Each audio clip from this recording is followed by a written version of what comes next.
नांदणी मठाची हत्ती महादेवी हिला वनतारा अभयारण्यात हलविण्यात आलेल्या वन विभागाच्या कारवाईचा श्री 108 चंद्रप्रभ जैन मंदिर, वीर सेवा दल, वीर महिला मंडळ आणि जैन बोर्डिंग इचलकरंजी यांनी तीव्र शब्दात निषेध व्यक्त केला आहे। या संघटनांच्या वतीने आज इचलकरंजीत भव्य निदर्शनांचे आयोजन करण्यात आले। महादेवीला मठात परत द्या, हत्ती आमचा अभिमान, परत मिळाव्या हक्कानं, जिओ बॉयकॉट अशा घोषणा देत शहरातील वातावरण ढवळून निघले। महिलांनी हातात निषेध फलक घेत जोरदार घोषणाबाजी केली।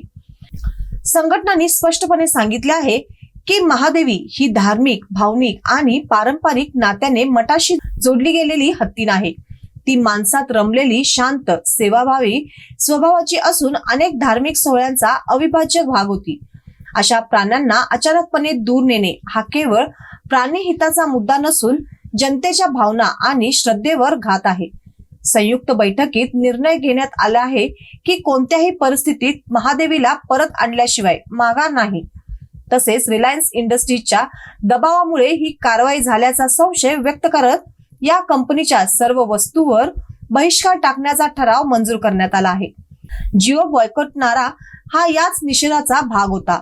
संघटनेच्या वतीने प्रशासनास स्पष्ट इशारा देण्यात आला आहे की या निर्णयाची पुनर्रचना न झाल्यास हे जन आंदोलन व्यापक रूप धारण करेल।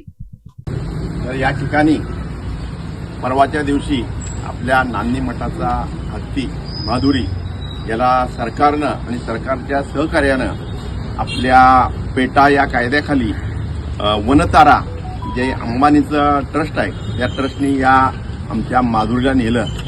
अक्षरशः जैन समाजाच्या प्रत्येक घटकाच्या, प्रत्येक लहान मुलं, स्त्रिया, सगळी मंडळी आणि त्याचबरोबर जैनेतर मंडळी सुद्धा या सर्वांच्या डोळ्यातून अश्रू वाहिली। आणि या ठिकाणी ज्या दिवशी हा हत्ती नेण्यात आला त्या दिवशी हत्ती सुद्धा जात असताना हत्तीच्या डोळ्यातून सुद्धा दुःखाश्रू बाहेर पडले।